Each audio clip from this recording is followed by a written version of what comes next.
Welcome back, everybody, to the New York Knicks, my NBA franchise here on NBA 2K23. We are currently wrapping up the month of January here in season number 2, and to put it lightly, the team is not playing good basketball really at all. With the trade deadline approaching, only 2.5 weeks away, we're kind of in a sticky position. We're currently the 13th seed in the Eastern Conference. We're on pace to miss out on the play-in tournament. We're on pace to go under 500, which would be regression from last season. So, although things are not looking up right now, I do genuinely feel like we have a strong plan and we do have a direction. It just hasn't really shown on court within the last 15 or so games. So ever since the start of this series, we have been piling up a treasure chest of assets, whether that's young players or a boatload of draft picks. I think we are in a position to eventually go out and acquire a star-level player. The thing with this team in specific is that New York City is one of the biggest markets in the United States. Players are going to want to play in a big city like New York, so this is a team who is expecting to accumulate star power, and we are in a position to eventually go out and get an elite player down the line. So we have not been playing good basketball this season, and really the Knicks have not been good for a long time. The New York big market thing hasn't been enough to draw in stars. So what we've been doing is we've been accumulating players with connections around the league. We want to give players on other teams another reason to come here other than just being a big market. So as I look at the other 29 teams in the NBA trying to find young stars who could eventually want out, there are two players who really fascinate me currently in the league. Both of these guys have the potential to be number one options on championship contenders. Both of these guys have connections with players already on our roster, and both of these guys could want out in the near future.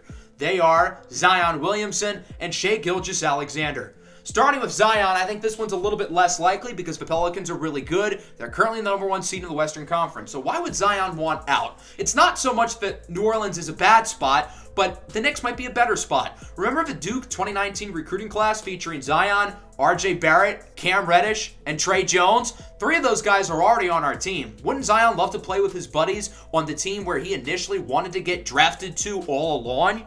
As for Shai Gilgeous-Alexander, he currently plays for the smallest market team in the entire NBA. The Thunder have not made the playoffs since Shai's first season in Oklahoma City back in 2020. And although the Thunder have a great future of all their players and draft picks, maybe Shai would rather play in New York with his Canadian buddy RJ Barrett. Both players grew up in Canada. They grew up around the same time, so maybe there's a relationship there. Maybe the two of them want to team up here with the Knicks. I think that would make a lot of sense. There are some older players who could be available in the future, such as Damian Lillard and Bradley Beal. Both of them have been very loyal to their current teams, but maybe both of them would rather go to a big market to try to win a championship. These guys are both a little bit older and a little bit worse in the long term, so maybe they would not be as good of options as Zion or Shai Gilgeous-Alexander. And then looking at some wild cards around the rest of the league, guys who could be stars and may want out eventually include LaMelo Ball, Tyrese Halliburton, Cade Cunningham, Jalen Green, and Anthony Edwards, although those are more of long shots for the future.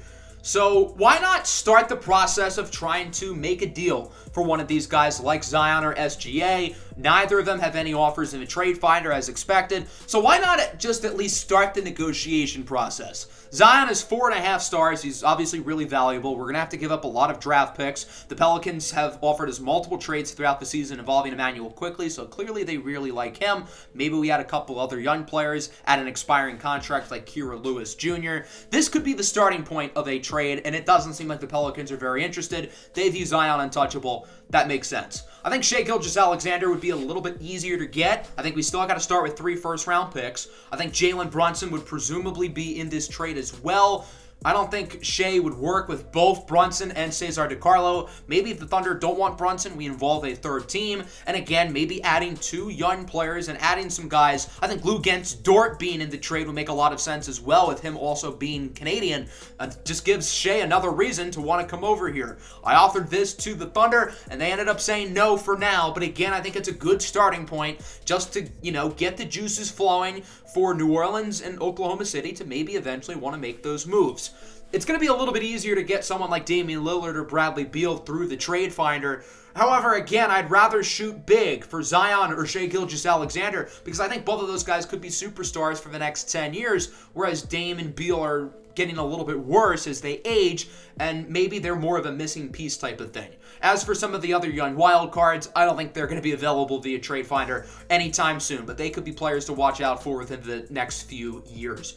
I still do want to make a trade today because I think we just kind of need to get some new blood in the organization, and I think it's time to move on from Julius Randle, and I think a lot of you guys seem to agree in the comments. Ever since Randle's most improved season in 2020 and 2021, he has statistically regressed every single season. He's on a huge contract. Assuming he accepts the player option, he's got 2 more years left. He doesn't provide any value defensively. I know his defensive grades aren't that bad, but he doesn't really have the size and length to bang down low. He doesn't have the quickness and athleticism to defend on the perimeter. And that, with an inconsistent jump shot and a lack of long-term athleticism, he really doesn't have much value. This is the lowest his value has been in a while, so it could make sense for us to hold on to him, but I also don't see his value getting any higher. So we're going to be trading him to the Miami Heat, a team who could use some more, I don't know if I want to say star power, but another high-end upside player. We're not getting a lot back, but again, I think this is going to be the highest Randle's value is for a while. Omer Yurtseven's an interesting young center. He's on the last year of his deal, so if it doesn't work out, we can always let him walk. We're also getting a future first-round pick in the deal as well, so it just adds to our treasure chest of draft picks.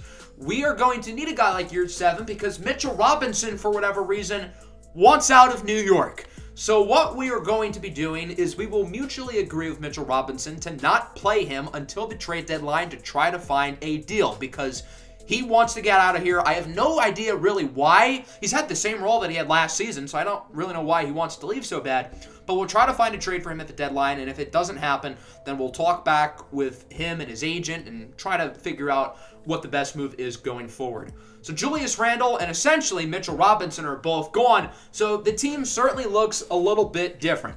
Jalen Brunson is back from injury, which is good. The bad news is we have literally no size in our lineup. Wendell Moore has to start at the 4. He's 6'5". He does have a B post-defense rating, so maybe it won't be all that bad, and Patrick Feinstein will eventually return from his injury within the next few weeks, and he'll probably move back to the 4. Omer Yurtseven will start at center with no more Mitchell Robinson for the time being. Ahmed Kabongo very well could take that spot, but I just don't think Kabongo's quite ready to be an NBA starter. I would rather stick with Yurtseven for a little while. So the team looks different. They look worse, to be honest. So we're going to play this game against the Miami Heat. We win against Orlando. Well, that's a good start with our new era. So maybe things aren't looking all that bad. RJ Barrett dropping 29 points, but there's one problem. In the game, RJ suffered a high left ankle sprain, and he's going to miss probably the next month and a half to 2 months. So now the lineup looks like this. I think it's fair to say we have hit rock bottom in terms of the guys we're playing on the floor. As we face off against the Miami Heat, we just made a big trade with them. They now have Julius Randle. This is Randle's Heat debut. I know we played a game without him. They also have former New York Knicks Derrick Rose as well. So this should be very interesting. In Miami, Julius Randle just getting traded. His first game with the Heat. Both of these teams have the exact same records, 20 and 28, but it certainly doesn't feel like that. We're losing a lot of our key players, and as I said, it feels like we've hit rock bottom. As for Miami Heat, they have a new interesting player who maybe could become something with Julius Randle. So I feel like there's more optimism in Miami, and we're really going to be trying to experiment with a bunch of lineups, such as Wendell Moore at the 4. No Bam Adebayo for Miami. He is out with an injury, so Cody Zeller will be starting in the middle as he faces off against his former teammate Omer Yurtseven for the tip. It goes to Zeller, and we are underway here in South Beach. Julius Randle's Miami Heat debut against the Knicks as Cesar DiCarlo with a nice crossover, and he throws it down with the slam, breaking Derrick Rose's ankles, the former New York Knicks point guard. Brunson gets it over to Reddish, looking to drive by Jimmy Butler, one of the best defenders in the NBA. Gets it out to Wendell Moore for 3. I know I'm kind of sidetracking here, but back to the Zion Williamson idea. I know we talked about the Duke connection with some of the players already on the roster, but there are a bunch of other Duke players on the team, like Wendell Moore, like Splash Mayo. Maybe he has a relationship with those guys as well. 7-6 after a Tyler Hero floater as Yurtseven throws it down. He's got 4 early points. Omer Yurtseven's a 25-year-old talented big man who's a free agent of the offseason. Could be an interesting player long-term for the Knicks if he plays well the rest of the year as Rose makes the layup. 9-8 your score. Here's Hero, makes a nice move inside, no good, grabs the offensive rebound, and gets the and 1. Tyler Hero's having a career year. He leads the Heat in scoring, averaging 28 points a night. He has really blossomed into one of the best young scorers in the league. Nice move inside. It's Randle with the slam. Julius Randle, his first points against his former team. 15-11. Here's Butler inside. He is trapped by a couple defenders, kind of has to heave it up, and it is good as the Knicks call a timeout. Slow start for the offense, which I guess is to be expected when 3 of your 5 regular starters are either traded, injured, or choosing not to play. Julius Randle hits the 3, and the Miami Heat are up big, 22-12 currently. The Knicks looking for an answer, quickly blows by the defender. That was Jimmy Butler, and quickly inside for the layup. 14-22 now. Here is Javonte Green off the screen, goes inside, has a wide open man. It's Julius Randle, who has 8 points, 2 for 2 from 3 here in the first quarter. This is not the same Julius Randle that we know with the Knicks, and Randle makes another one at the top of the key. Okay, what is happening? Julius Randle is torching the Knicks right now. This is embarrassing. 25-14. The Knicks looking to answer, and they do, as Splash Mayo hits the 3. Splash really coming along nicely, averaging around 9 a night on no more than like 15 minutes a game. Here comes New York on the fast break after the block by Kabongo. Sherry hands it off to Jalen Brunson, who hits the mid-ranger, and the Knicks are starting to play a little bit better. They look more respectable these past few minutes as Mayo inside, no good, but Kabongo is there for the and one. Ahmed Kabongo, the rookie out of the Democratic Republic of Congo, with the play. 25-29, Kabongo did miss the 3 throw.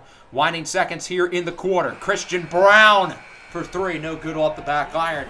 The first quarter started rough, but it got better for New York. Julius Randle off to a hot start with 11 points. He's played the entire game so far, still in to start the second, as Jackson Watkins makes a nice move on Tyler Hero. The Knicks are really excited about Jackson Watkins. His upside is really intriguing. Jimmy Butler picks the pocket of Christian Brown. Here comes the Heat on the other end. Butler tries to make a play on Brown inside for the big man who makes the layup. That's again Julius Randle continuing to dominate. 27-33. Rose blows by Brown. Has an open man in the corner. It's Tyler Hero who connects on the triple. The Heat are off to a good start here in the second quarter. Seems like whenever Miami starters are in the game, they seem to play well. Jimmy Butler picks Christian Brown's pocket again. Butler goes inside, makes the layup, and Jimmy Butler is hurt. That is not good news for the Miami Heat, especially considering they appear to be going all in for at least a play-in spot with the addition of Julius Randle. So with him grabbing at what looks like his knee, that could be bad news for the Miami Heat, as he will enter the locker room and likely will not return for the rest of the night. Here comes New York. There's Dominic Cherry, the second-round pick out of Kentucky, with the dunk. With all of these Knicks players out for numerous reasons, it'll be interesting to see some of these other young guys step up, and it'll be interesting to see normal rotation players like Cam Reddish, who just made a nice dunk, have bigger roles on the team. Mayo inside for Reddish again. Cam Reddish started off a little bit slow tonight, but he's heating up here these last couple of minutes with a pair of dunks. 33-42, Yurtseven with the screen. It's quickly heaves up a 3, and it is good. Emmanuel quickly connects from beyond the arc. 36-44. Brandon Goodwin with it for the Heat. Goes inside with the spin and hits it off the glass. Miami up by 10. Here's DeCarlo, lobs it up for Kabongo, and he cannot throw it down. Heat now running the fast break as Goodwin is trapped inside. Sends it in the corner. That's Caleb Martin who hits the 3. Martin was starting at the 4 for Miami before they went out and traded for Julius Randle. 36-49. DeCarlo hands it off over to Cam Reddish for 3. Shot won't fall. Rebound by Ahmed Kabongo, and he'll get the putback. Good to see Kabongo playing well here, and if he keeps this up for a little while, he very well could take that starting center spot for the rest of the year. DeCarlo floats it up, and good for an and one. Cesar DeCarlo, the Italian stallion, makes the play. DeCarlo really is running the offense here with R.J. Barrett and Julius Randle out. DeCarlo's the number 1 ball handler, the number 1 playmaker, and one of the number 1 scorers as he connects on the triple. Cesar really started his career off well from 3, and he has certainly come back down to earth there, shooting less than 30% right now, as the shot is good. Nice dunk by Cody Zeller. Well, I've got some good news for the Heat. We got the Jimmy Butler diagnosis, and he sprained his knee. He's going to be out 2 to 4 weeks. Obviously not ideal, but the Miami Heat dodged a major knee injury for Jimmy Butler. 45-61, Bullock for 3, no good. Zeller with the rebound gets the putback. And Miami all of a sudden is now up by 18 points. Can they extend their lead late here in the half? Currently up by 18. Can they make it 20? They will. Off the slam dunk by Reggie Bullock. 45-25. Time winding down here in the first half. The Knicks are going to have to get a shot off quickly. It's Jalen Brunson at the buzzer. It is good. And Jalen Brunson cuts the lead to 18 points. It's been a pretty rough first half here for the Knicks on both ends of the floor. Julius Randle looks like a completely new player. Sometimes a change of scenery is all players need, and maybe Julius Randle just kind of wanted to get out of New York. Maybe he's showing a lot more effort and fight now that he's on a different team, as Tyler Hero hits the three. 47-68. DeCarlo gets it over to Jalen Brunson, trying to get by Hero. Shot is no good, but Yurtseven is there for the rebound, the putback, and he draws the and one. Tyler Hero called for the foul as it's 49-68. Rose inside. Hero with the slam. The white man's got some bunnies as the Heat lead by 21. DeCarlo looking to make a play here. Only one assist in the first half. Pretty low number for him. Trying to really focus on his scoring ability early as he gets it over to Cam Reddish, who hits the three-pointer. 52-72. Emmanuel quickly in the corner over to Wendell Moore. Moore trying to get some space. He lets it fly from beyond the arc. The Knicks have not shot the three ball well today, but they are looking good from deep here in the second half. 57-72. Randle with a screen for Rose. Back inside for Randle. These two guys were teammates back in New York. They're now back together here in Miami as it's a 17-point lead. Knicks passing it around. There's killer Cam Reddish for three. His second of the quarter. Let Cam cook. Give him the ball and let him make plays. Rose dicing quickly. What a move by Derrick Rose. Launching a dime right on time like it's 2009. 60-77. Knicks spreading the ball around. Here's Reddish in the corner. No good, but Yurtseven is there for another offensive rebound and a nice putback. Yurtseven making an impact here on the offensive glass in the third quarter. 62-77. Hero with the screen from Randle. Randle gets open, lets it fly from beyond. Julius Randle continuing to play really, really well, and I think Knicks fans around the world are probably cringing at that thought right now. The Knicks trying to let Cam cook as Cam Reddish hits the three, his third triple of the quarter. 65-82. Can the Heat respond? I mean, look at the play set up there by Coach Spoelstra. I mean, the Heat offense is just outsmarting New York's defense on that possession. Julius Randle with the dunk. The Heat are up by 21 points with 3.5 to go in the third, and New York is looking to respond quickly as there's killer Cam Reddish once again. He's now got 12 points here in the third quarter alone. That ball is ripped away by Cherry. Heat get it back. Randle inside, blocked. Kabongo with the denial. Mayo launches a beauty quickly, who hits the three. I know the Knicks haven't really made a dent in the scoreboard, or at least in the lead, but it feels like they're playing with a new energy right now. Cherry sends it out for Cam Reddish again. Reddish is heating up. He's got 5 threes here in the quarter. 74-88. Nice touch pass inside for guess who? Julius Randle once again putting the Heat up by 16. And look at the Knicks just trying to run the floor as quick as possible. Get it in the hands of Cam Reddish because he is on fire. 18 points in the third quarter for Reddish. But hey, why stop now? Gets the screen from Kabongo. Reddish at the top of the key. Let it fly! 21 points and 7 three-pointers in the third quarter for Cam Reddish. This is unbelievable. Lead cut to 10. Kabongo with the block. Here comes New York on the other end. Reddish again. Bang! Cam Reddish cuts it to 7. This is a historic run by Cam Reddish, who's got 8 threes in the quarter. Reddish now cuts inside, makes the layup, draws the foul. What is happening? Cameron Reddish has 27 points in the quarter. Heat draw the double team. They turn it over. Here comes New York. DeCarlo to Reddish. Step back. Reddish lets it fly. 30 points here in one quarter for Cam Reddish.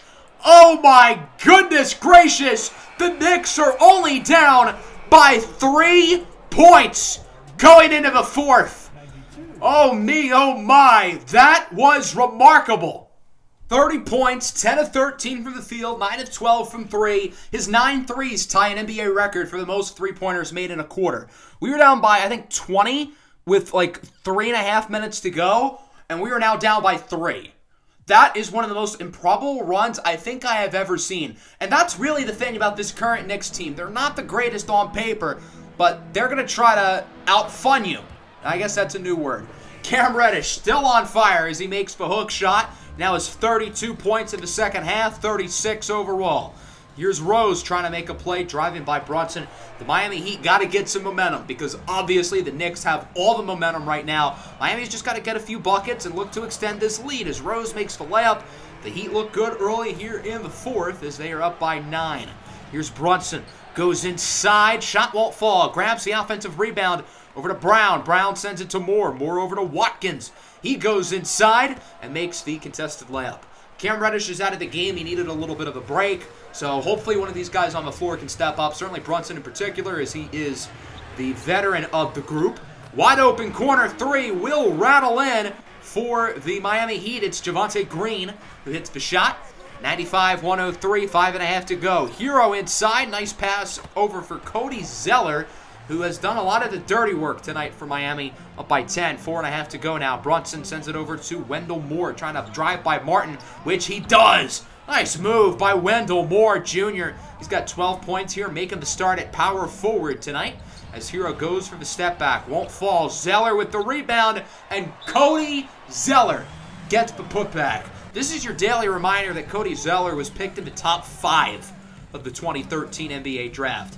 Here is Derrick Rose, nice pull-up jumper, and the Bulls up by 12 currently. Tyler Hero looking to get by DiCarlo. Inside for Julius Randle, who has seamlessly fit in with his new team. Miami's up by 14 points here. The Knicks kind of need a miracle. DiCarlo sends it over to Cam Reddish, who's back in the game. His 10th 3 of the night. I've got to assume that's a career high. Here's Tyler Hero now. He says, well, you can do, I can do better. The Heat are up by 12 points with 2.5 minutes to go as they launch a successful full-court inbound pass. And then Cody Zeller misses, gets the offensive rebound in the hands of Randle. Over to Tyler Hero. The Miami Heat moving the ball well. Back over to Cody Zeller, and he will put it back in. That last 20 seconds is like the epitome of Knicks basketball throughout the entire season. So that'll wrap up the game. The Heat win by 20. 128-108 is your final, and I think we learned a lot about this Knicks team. They're not the best. They've got a lot of work to do, but there's going to be some fun moments, hopefully, the rest of the year, and just trying to find positives like we did today will hopefully lead this team to some wins. Tyler Hero with 36-8, doing a little bit of everything. Julius Randle seamlessly fitting in with the Heat, 23-10. But my concern here is Cody Zeller. He scored 26 and 16. Cody Zeller. That's not good. You know who is good today? Cam Reddish. 39 points, 30 of which came in the third quarter. One of the greatest single quarters, really single runs of basketball I've ever seen. I think he had 24 points in the last 5 minutes. That's pretty good. But you're not going to win many games when the other team shoots better in terms of three-pointers than you do free throws. So with our team's current set of struggles, I figured, why not see how we can do against the best team in basketball in the Boston Celtics, a team who we've played well against throughout this series. Patrick Feinstein is back and healthy, which means we have an actual power forward playing. In the 2 games I simmed, we split. We played competitively against the Raptors, and then we beat the Suns. Everybody contributed. We didn't really have one guy lead the way, but we're 2-2 since our experiment began of no Julius Randle and Mitchell Robinson and RJ Barrett's injury. So we know the Celtics are really good. Jaylen Brown and Malcolm Brogdon are both banged up. It seems like Brown is going to play. Obviously, Jason Tatum is great. He's averaging like 33 a night. And before the game, I get a very interesting trade offer involving Jalen Brunson and Damian Lillard. Isn't that fitting? We just talked about Dame earlier today. I'm going to say no, but it's an interesting thought, and if we strike out on Zion and Shai Gilgeous-Alexander, this could be something we come back to in the future. The gang is all here. Cesar DiCarlo and Cam Reddish are wearing matching suits for whatever reason. I feel like these guys are dressed for the NBA draft, but if the NBA draft was in like 2007. All right, here we go. Knicks and Celtics here at the Garden. 2 bitter rivals, 2 teams in kind of opposite directions. The Celtics are probably the best team in the NBA right now, whereas the Knicks are, of course, doing their little trial run without 3 of their 5 main guys, Randle being traded. Barrett being hurt, and Mitchell Robinson hating New York. So we've got Irma Yurtseven and Robert Williams meeting up at center court for the tip. Williams not the biggest center, so Yurtseven is going to have the size advantage even if Robert Williams is a better player, as the Knicks do in the tip, and we are underway here at the Garden. I think the Knicks could make this a game. We'll see. Brunson looking to make a play, gets it over to the rookie, Patrick Feinstein, who hits the triple. Feinstein's had a pretty solid season out of Colorado, and now that he's going to be probably a full-time starter the rest of the year, he's going to get a lot of minutes and a really big role. Robert Williams makes the layup off the assist by Jason Tatum. Good play by Boston on the pick and roll. 5-6, Celtics ahead. DiCarlo looking to make a play, backs down on the defender, gets it over to Cam Reddish, who hits the three. Reddish, of course, coming off that unbelievable game against the Heat, where he scored 30 in a singular quarter. 8-8. Here is Jalen Brunson now. He hits the triple. Cesar DiCarlo with his third assist of the game already, putting in a passing clinic as Tatum gets it over to Robert Williams. Shot no good. Williams with the rebound, and he will get his own putback off the miss. 11-10, Knicks ahead. So far, the Knicks aren't looking too bad. Here is DiCarlo. Goes inside for the rookie. Patrick Feinstein throws it down as it's now 13-10. The Knicks defense looking pretty good early in this game. Robert Williams inside for Jason Tatum, who floats it up off the glass and good. Knicks call a timeout. Boston trails by 1. Here is Jaylen Brown off the pick and roll again. Robert Williams throws it down. The Celtics have a lot of motion within their offense. They're a very well-timed, calculated, well-boiled machine. No wonder why they have the best record in the league right now. There's the small guard, Peyton Pritchard, inside for the layup. 16-15, Boston on top. Gordon Hayward, in his second stint with the Celtics, gets it over to Naz Reid. And the big fella lets it fly from beyond.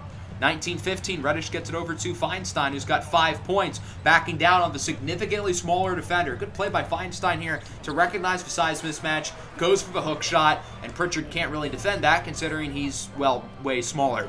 19-17, Feinstein got a hand on it, no good, but the Celtics get it back, and they hit the three with J.D. Davison, the former second-round pick out of the University of Alabama.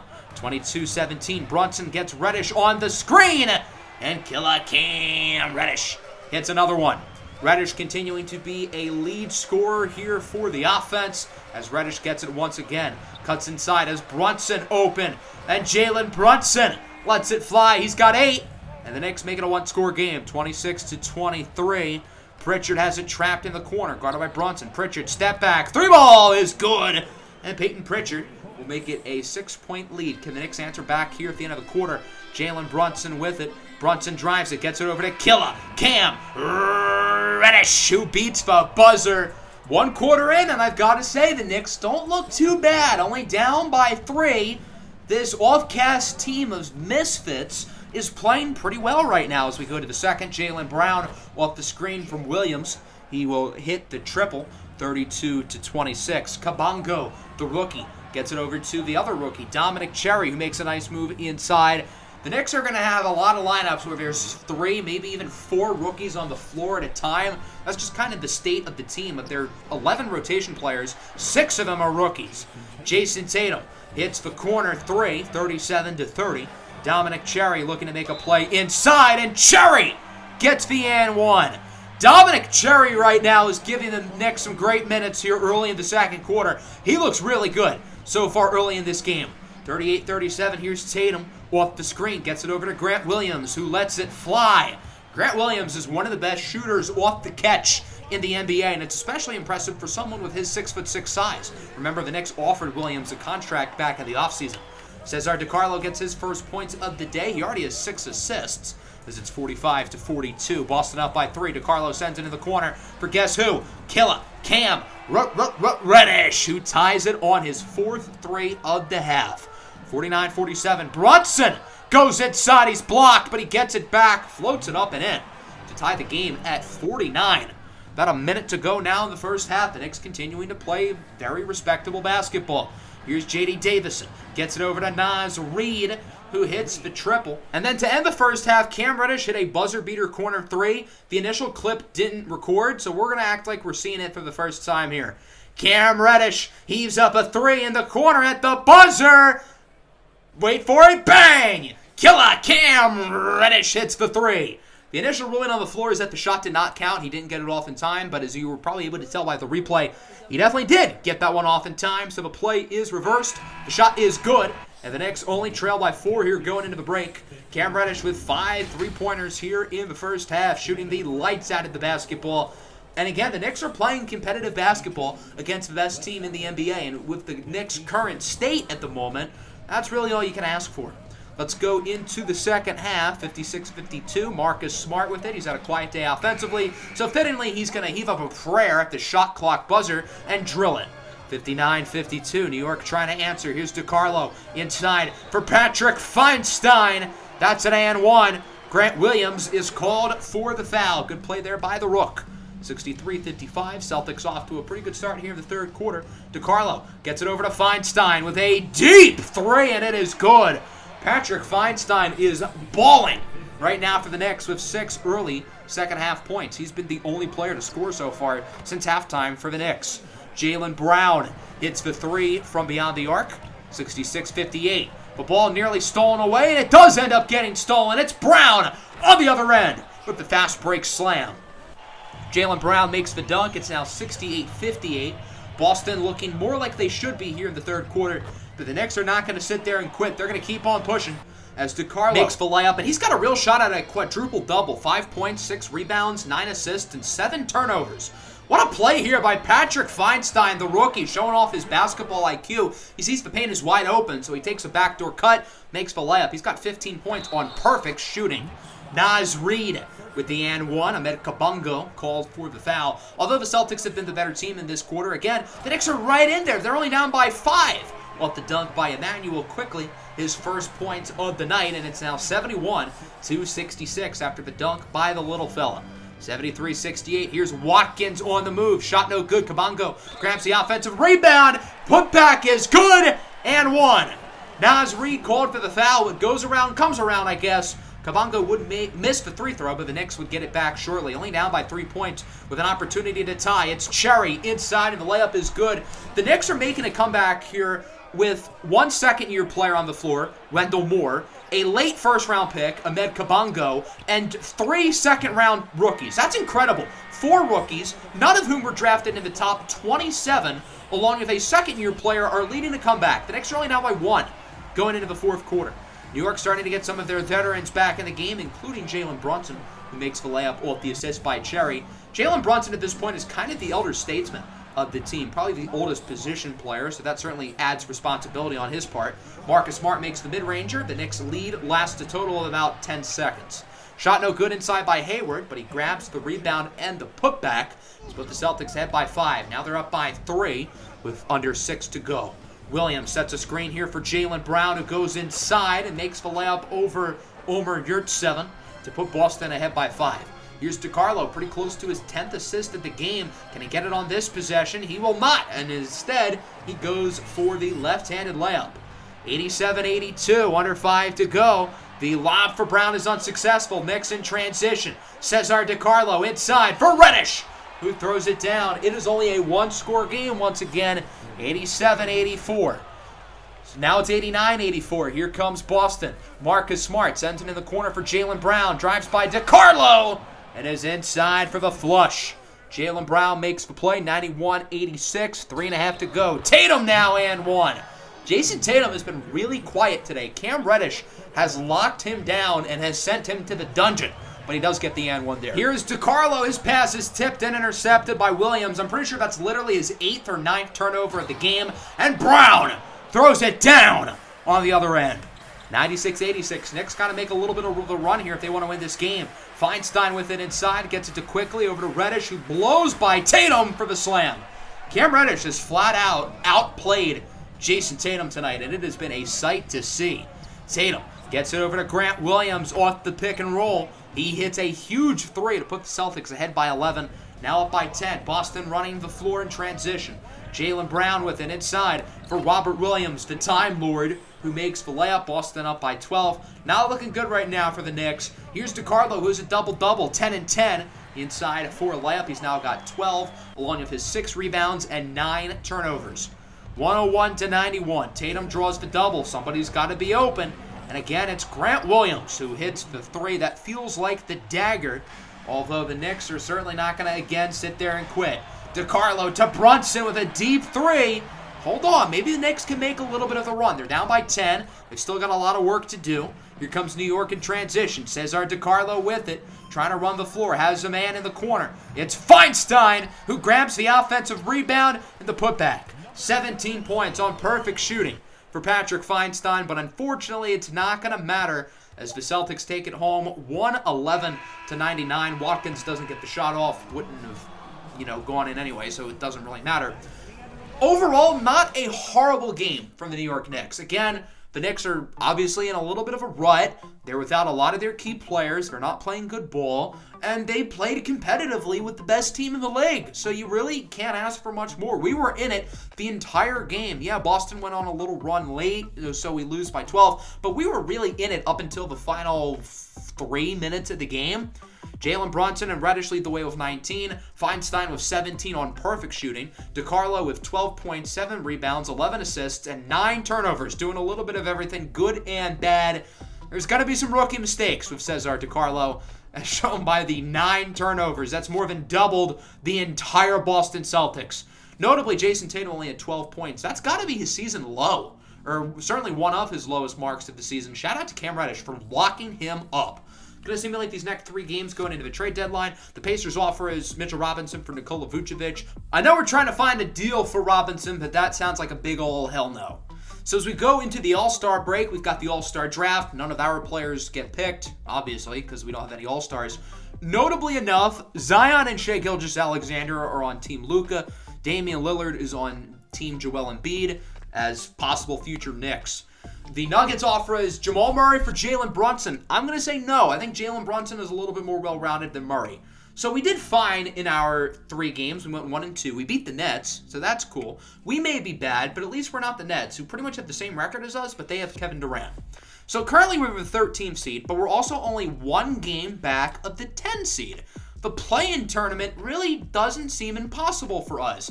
So that brings us to the trade deadline, which will be in the next episode. We're certainly going to make some moves, most likely, and we're also going to see some moves around the rest of the NBA. If the season continues to go south, we're probably going to have 2 more regular season episodes. If we actually fight for a play-in spot, maybe it'll be 3 or 4 more regular season episodes. So that's the plan. Hope you all enjoyed. Make sure to leave a like and subscribe if you're new. Peace out.